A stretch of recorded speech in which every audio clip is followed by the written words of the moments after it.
enjoy this small interview and Q&A with 65 Days of Static.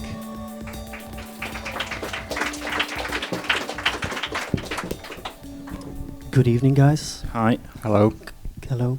Congrats with a sold-out show today. Thanks very much. Excited for tonight? Very much. Yeah. Yeah. How does it feel to play an entire record that is already 10 years old?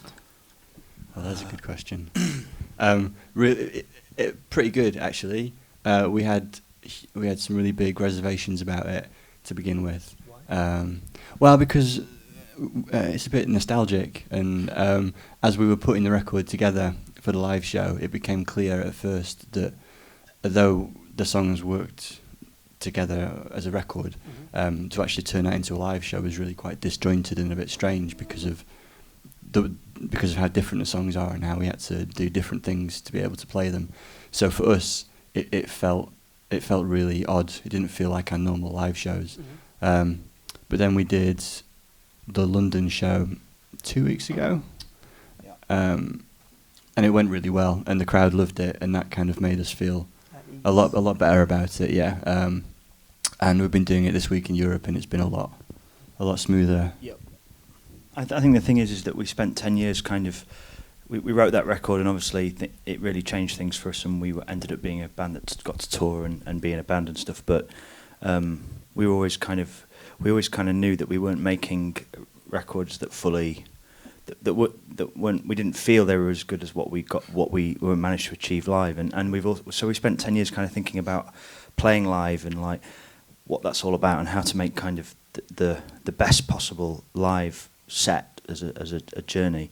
And we've got all this other material, you know, we've got 5 of the records to choose from to do that. So then to have this constraint of just doing the first record was really frustrating initially, but actually it kind of feels pretty good. Yeah. And then there's a second set where the second set makes it all work. Because if we were just doing that one record, it would feel, I think everyone would be a bit frustrated. But with that. did you discover new things by playing it again? We were discovered that we'd become better musicians. For sure. Yeah. Because some of those songs are really charmingly naive, I think, and like they get away with stuff that we wouldn't dream of doing now. Or, you know, we've learnt a lot of lessons about that. I mean, so it's like they still stand up as ideas. I think absolutely. it's just not. The execution is just gets away with it by the skin of its teeth. Yeah. I think. So it's almost like inhabiting your former self. I mean, 4 or 5 of the songs on the record we play anyway quite regularly, but the other ones, just relearning, you kind of remember who you were 10 years ago and how you used to think about your respective instrument and how much that's changed. It's really interesting. And does the album feel like a classic album in a way? Oh, no idea. That's for other people to Your decide. classic album. I mean, people have always spoke about that album, or a very small group of people, probably about as many people as they're probably here now, in really with the sort of reverence that, you know, I reserve for a very small amount of things. Well, we'd be idiots if we actually thought of our own record as a absolutely. classic record.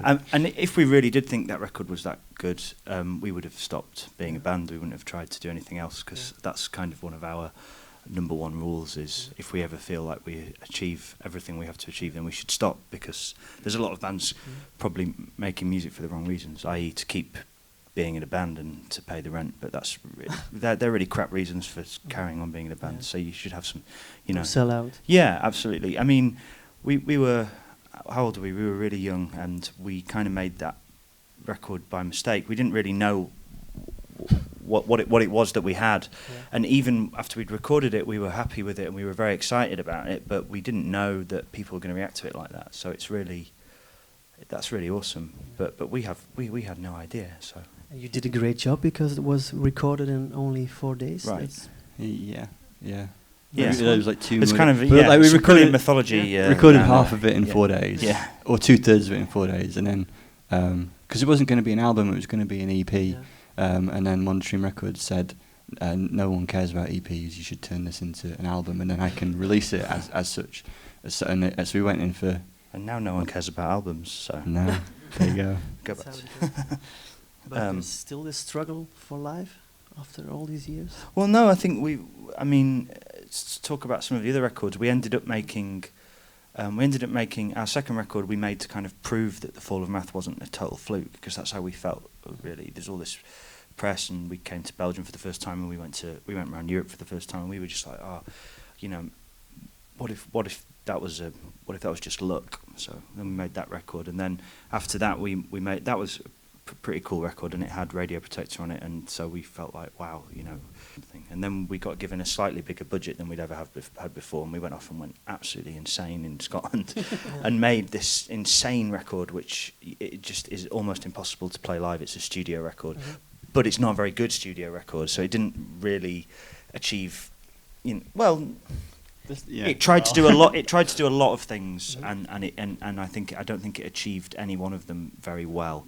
But it's a really interesting record, and we, the songs on there, probably a few of those, if you could go back and change anything, we'd go back and change the way they were recorded, because there is some great music. There's some great music on it. Yeah, I think. Better live band than studio band, or? Yeah, I think so. Although when we did this last record, Wildlight, because we think it's the best thing that we've done, and it was the first time that we came out of the studio, and we could already play all of those songs. We've been writing them in a rehearsal room for 2 years. Went in to make the record, and then when we came to rehearse the songs again, they sounded terrible compared to what we managed to turn them into in the studio. And it was the first time that that's happened, that it's been the other way around. So it was a bit scary, because we hadn't really left ourselves much time to kind of rebuild them, because we thought we already had.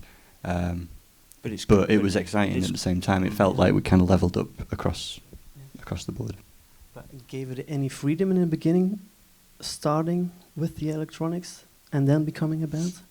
Well, you mean the way we use electronics in on the Fall of Math? Yeah, because it started as a solo thing in a way. It was bedroom. It was never a solo thing, Yeah. but we did start without a drummer. Yeah. So it was Guitars. Yeah, the two of us, like lots of programming, lots of noisy guitars, and it was kind of more dancier, I suppose, and certainly noisier, and we were less.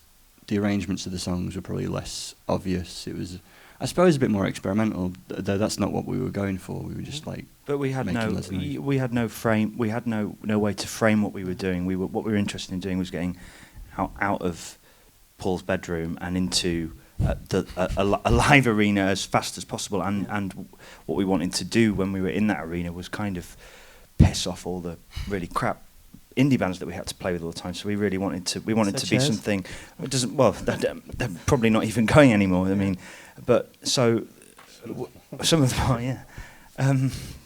So it was all about making a lot of noise, really, and then that fed into meeting Rob and having a drummer, and that just opened up the possibilities, really. Did it happen a bit by accident, finding the kind sound? of, although we knew what we were looking for, because we weren't looking for a vocalist, for instance. So we were looking for a certain group of things. We weren't kind of completely stabbing in the dark. But I mean, the first rehearsal that Rob came to, when we wrote, I think in the first week we wrote like Retreat and Arabic and Still a Beacon Heart, and just like the drum break on Arabic when we had the program drums and the drums going, and I mean I think he's a pretty unique drummer. I mean, I don't think anyone else could really do what he's doing, and it just and we were just like, oh right, fucking hell. And was that a moment you thought, yes, we got it, our sound? It kind of opened things up. I think if we'd not got drums, we would have just gone down this sort of niche for another 6 months and probably run out of ideas, because it was so noisy and glitchy, and that was cool for what it was, but we would have got trapped doing the same thing over and over again.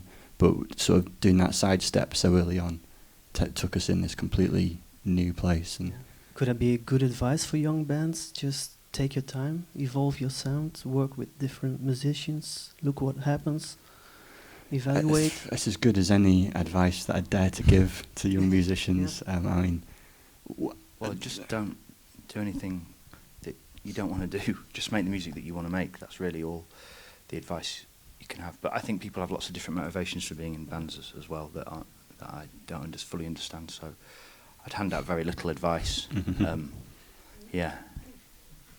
And it's not a good idea. It's like I don't have any advice other than like, if you're interested in money, do something else. You know. Yeah. Yeah. I mean, You guys are happy the way it went? Well, we're here. Yeah. We play music like for a third of the year live, and like that we're really lucky to do that. There's hundreds of people who In a love hardcore way? Certainly, yeah. Just going on and never We're really give in? happy to be here, definitely, and we're really happy to still be making music. It's getting harder and harder to get that music made, but that's not necessarily a bad thing. That's just the way the world's going, really. I mean, we are still playing live, and we're still doing this pretty much full time. So that's awesome. Yeah. What are the biggest, how you say it, things to cope with? Well, just like yesterday, we 2 days ago we were in Paris, and then the day after we were in Berlin, and the journey from Paris to Berlin took us 20 hours. We stopped for 3 hours to lie down in a formule, I think it was. Nice. It was a nice formula. But for the other 17 hours, we were in a very small van, trying to get to Berlin, and then had to set up all of our gear on stage while the support act was playing on the stage, which must have been really bad for him. Felt terrible. Yeah. Then we pulled off the show, and then they chucked us out the venue. You know, I mean, that's the reality of it all, which is fine. You know, everyone. That's the thing. It's all constricting. I think the live music. There's less money. People are getting paid by the hour, and so you get into venues later. You get out later. It's just. But that's the way it's always been. It's really hard work, and I think It's no issue. Not really. It's not really anything to complain about particularly. I think unless you're a band that sells a lot of records and has a lot of money behind them, the reality is that you're just going to have to get in a van and get on with it.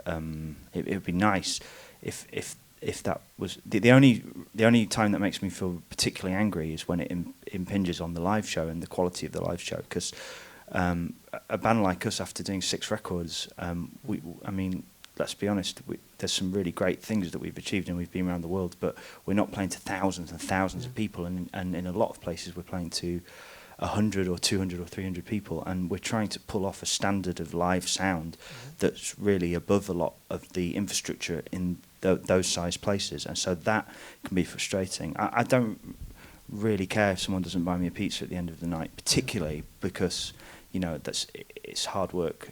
That can be hard work if you're miles away from anywhere. But what I really care about is if you haven't had the time to kind of make that show the best it can be. That's hard. Every performance has to be a statement, in a way. Yeah. Well, yeah, and it was a lot easier for us during the fall of Math because that statement was mostly just kind of noisy and hectic, yeah. And we could turn up to any place and like a punk band, and it didn't matter that we had all of these electronics because it was all distorted anyway, and Blew up PAs. Yeah, absolutely. yeah, that was Yeah. great. But we, like, in the same way that we've kind of evolved our albums, because we don't want to just keep doing the same thing over and over. The live show these days, especially with the Wild Light material, it just works so much better in a place like here, with the power behind the PA and the time to be able to set up our equipment properly. I mean, now we go around fixing the PAs that we broke 10 years ago and going, right, you've not sorted this out. This could sound so much better, you know, and get the soldering iron out. So it's kind of changed. Yeah. The late, great John Peel, what did he say when you guys did a session for him in the beginning days? We never got to meet No? John.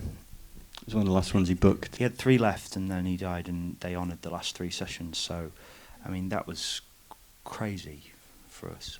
It was really sad that he died. He was a big part of, I think, all of our young growing up listening to music. I mean, it was for a while. I mean, it's before the internet and stuff. You know, John Peel show was like the only place to go and hear really strange music, unless you had the means to kind of travel around the country as a young person. So it's really important. It doesn't exist anymore in It's a England, pity. in Britain. I don't know about here. I mean, they say it does. They've got an independent music station, but it's just not the same thing. There's no one playing the demos that are coming through in the same way. So, he played that. He said something like, "Oh, this has got a weird name," and put it on, and, you know, that's fine. So, but then we obviously got to go to Maida Vale, where, I mean, that's also the wonderful sort of democracy of the BBC, I suppose, was once you actually get invited there, you're in a room where Barry recorded, and like they just treat everybody the same, and it's it sounds amazing, and that was really exciting. And you know, it's interesting that we've never been, you know, we went back a couple of times, the first and second record, we've never been invited back since, because it's all so safe now. They don't ask bands like us to do that anymore. So, you know. But you guys have created an own environment where you can live, subculture-wise, maybe? I don't know. Questions like that really. I'm not sure. I don't think we. I don't think subculture is a good word for Underground. But the world, I don't think the world is like that anymore. I think we've been quite like a non-geographically specific band always, because we were almost pre-internet 10 years ago. Not really, but you know, it was like we were there as all of that interesting stuff started happening, and so suddenly you didn't necessarily need a subculture in your own little city to be able to make weird music. All of these little pockets around the world worldwide subculture. And I think that's really helped a band like us. And we do, you know, we still get messages all the time from places like South America quite a lot, but we've still never managed to get to. But all over the place, it's probably just dozens of people in an entire country, but it can still exist in this weird networked way, which is really nice. Technology is good, but in a recent interview with Riff Raff magazine, not with me, but with another guy of the magazine, you said technology was good. It opened a lot of doors for a lot of bands, but now we're at a point where nothing is new anymore when we talk about sound. True? Maybe. I don't know. There's a guy called Mark Fisher who's like an author who's. I read an extract of his new book. It's not out yet, but he was talking about the idea of if you played music like today's pop music to people of 10 years ago, it wouldn't feel that surprising to them. But if you played the pop music of 10 years ago to people 10 years before that, you could see a much bigger change. And the development of electronic music, especially I think electronic production into pop production, over the last 13 years where we've been a band working with electronic music has been incredible, really. And there was a moment in the early 2000s where the big pop music, I think, like Christina Aguilera and all that, the actual production on the tracks was more cutting edge than certainly anything guitar kind of bands were doing at the time. But then all of that got sort of squashed into being the same old thing that's just going around. I don't know. I don't really listen to as much pop music these days, but it doesn't excite me in the way that it did briefly then. And you said something like, what we do now is doing something that's on the edge of what's creative and what people can understand, but it's not otherworldly. That might have been, well, because we've never seen ourselves as particularly avant-garde or that strange. If anything, we're like the kind of, it's nice to think that we're some sort of gateway band. So the people who might listen to, I don't know, Foo Fighters or something would like us, and we would sort of lead them down this path where all of the much stranger but really cool, noisier stuff might exist.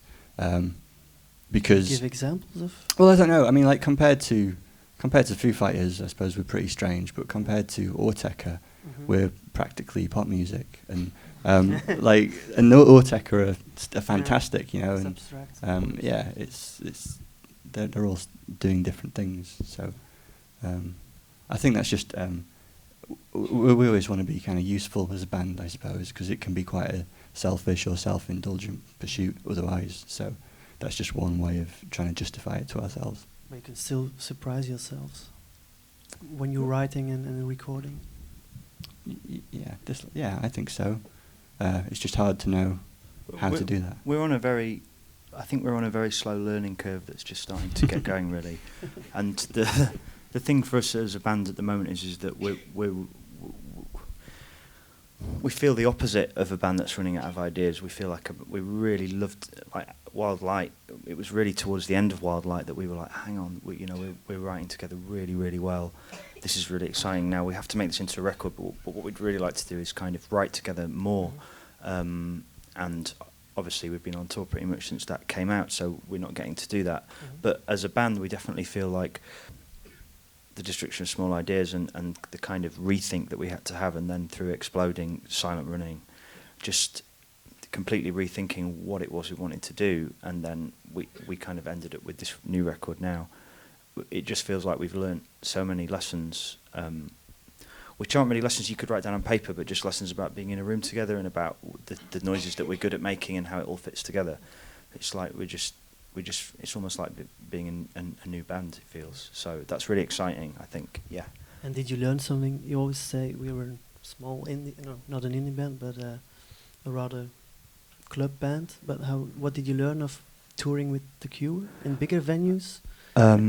Yeah, well, that was really the most interesting thing about that was touring America, because we filled in the tour. The Cure have like they do a show and then they have a day off, and they do a show and they have a day off. So we filled in all our days off with like tiny shows nearby, and then we filled in some of the evenings where we played with The Cure at 7:30. We'd do the show in the stadium, in the arena, and then we'd drive to a bar nearby and play another show. So we played like 84 shows in 82 days or something, and some of those shows were like Madison Square Garden and Radio City and Hollywood Bowl, like all these like absolutely incredible venues, yeah. And then the rest of them were like kind of rooms smaller than this and stuff.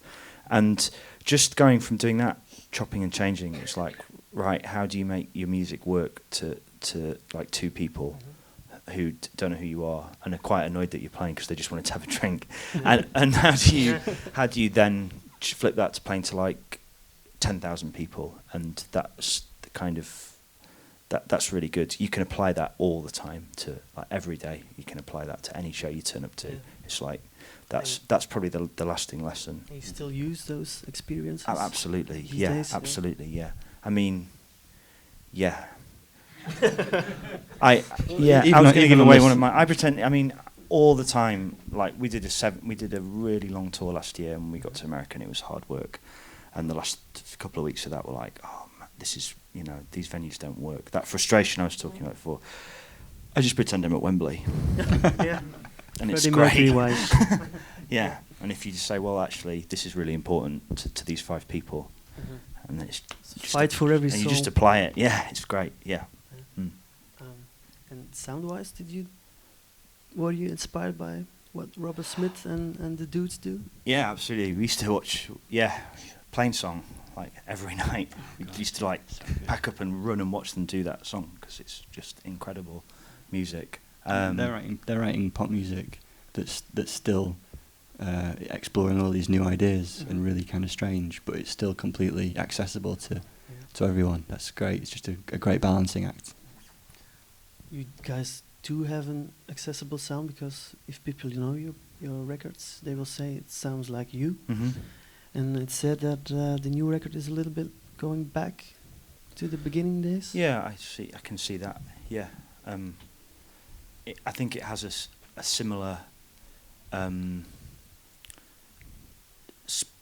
spirit to the Fall of Math. It has a very similar attitude, and I think it's the closest album to a journey than I think it's better than the Fall of Math in that sense. It has kind of a narrative that doesn't exist, but I think it, in an album form, it really works. Yeah, I mean, for all of our talk of wanting to keep changing and evolving, then there's certain like fundamental ideas which have stayed exactly the same, and I think that's fine because it's sort of approaching those same fundamental ideas from a different angle. So while we don't have maybe the kind of the raw energy that the Fall of Math has, and that sort of naivety that you can only ever catch on your first record, what we hopefully have instead is a more focused kind of intensity. And And- a brand. And a brand. Maybe, yeah. Maybe. No. I've never really thought of 65 as a brand, but It's not a very good one. A band. Maybe what I would ask. Just be honest. You played the first record because it's a jubilee after 10 years. Yeah. But if you really had to choose to play one album completely, which one would that be? Wild Light. Yeah, the last one. Mhm. But a lot of bands always say the last one is the best Yeah, one. but we really mean it this Yeah, time. yeah. Yeah. So But it's nice to, we get to do a little bit of both, so that's good. It's really good. And, the Fall of Math is it's cool. It's nice to go back there. It's great. And there's a lot of people that really identify with it. I mean, I think I felt this way in London. I don't know about so much in Berlin last night, but there were a lot of people who you got the feeling that they'd listened to that album and a bunch of music around that time, and then they'd kind of gone off and lived real grown-up lives that had moved on, and they weren't really into music so much anymore, like quite so actively into music, and it was nice to know that you'd played some part in those people's lives. That's really the best thing that music can do, really. It's the nicest thing when people say, it made me feel like that, or it got me through that, or I met my whoever to that. I mean, that's just incredible. And it was also nice to say to those people, well, okay, that's all right. 10 years ago was all right, but what about this that we're playing now? This is now, and we all have to go forwards together, really. Get somewhere. Yeah. not too much nostalgia. No, Okay. absolutely. It's not really very helpful, especially the way things seem to be going. I don't think nostalgia's going to do us any favours. Everyone needs to kind of face up to the fact that, as a generation or a species, whatever level you want to talk about it, we have to go forward and we have to find a way to do that. And I think, our generation needs to kind of help the people who are coming up behind us and remind them about what's important, because I think it's increasingly difficult to wade through the sort of fractured, top-down capitalist culture. It's really, really hard. Yeah. But yeah, that was a good one. But you guys seem to survive in a difficult environment. But is your band a good example of a band who works because it's in a way crossover? Electronics I don't think our and band is melodic guitar parts? No, I don't think our band is a good example of anything, actually. Yeah, I don't know why it works. I don't think it's that simple. Yeah. It's certainly not that calculated. No, yeah. We've just done this thing, and if But it's more than just an average post-rock band. well, you see, I don't really know many other bands. No, we don't. I mean, we've toured with some, and we're some close friends with a few, but it's not like a huge amount. But every single band that we know that's had any kind of, I don't hesitate to use the word success, but that has been able to do it for a while, has come at it from a completely different way than we have. I don't think it's possible to generalise like any aspect of the approach to what we've done, or what any band does, because it's all about doing it your own way and finding your own path. And The point is that each band is unique, and that's why genre definitions become problematic, because they're initially a useful way of grouping bands together, but ultimately get this amount of things from this group of bands. That's what they do. And any band really that is really trying to make music and make music as a sort of an expression and a journey of the life that you're living isn't going to be interested in doing the same thing over and over again. You inherently have to be trying to get somewhere else. You have to always be trying to destroy what you did and do something else. And so that's why that's difficult for us, I think. Yeah. It's like a really, really ingrained sense of not wanting to be tied down, and that just, I don't know, it probably makes us come across as quite get quite irritated about it, but it's just because it's like, well, there's no need to define it, you know, that's what makes it exciting. Thanks, lads. Any Thank you. questions? Thanks, dude. Any questions of anybody? Glad to see you there. And I was wondering what you're listening to right now. All right, yeah. Just last week, Karen Guaya, she's like a electronica producer type person. Just got her new EP. That's really cool. A guy from Berlin called Ketev, Ketev. I can't remember how I found him. Just stumbled across it on the internet, and he's doing things with tape reels that kind of come in and out of sync, and that's pretty cool. We went to see Tim Hecker last week. Oh God, yeah. And we lost our minds. That was really incredible. It was incredible. Yeah, Tim Hecker. That's really good. Loads of stuff, really. I mean, The new Ben Frost, the song that he's put out so far on the internet, has made me incredibly excited for that record. It's really good.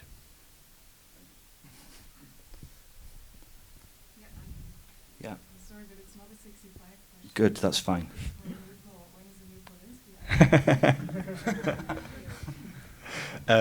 Not for a while. I've been quite busy with 65 stuff, so there's no plans right now for anything. Maybe, you never know. Oh, there's the soundtrack. Yeah, maybe. No, I don't know. I don't know. I did that soundtrack thing last year, but I'm not sure if it's getting released or not. I don't know if it's good enough. Oh, that's really disappointing. Since some of the songs from the Fall of Man perhaps have never been played live before, will we hear some significant differences in comparison to 10 years ago? A couple of things that we had to. The last home recording was really like a really weird track that we put together out of all sorts of stuff, and so we've just kind of had to relearn a version of that. But it's the same song. It's just I have no idea. I don't think any of us have any idea how we did that the first time around.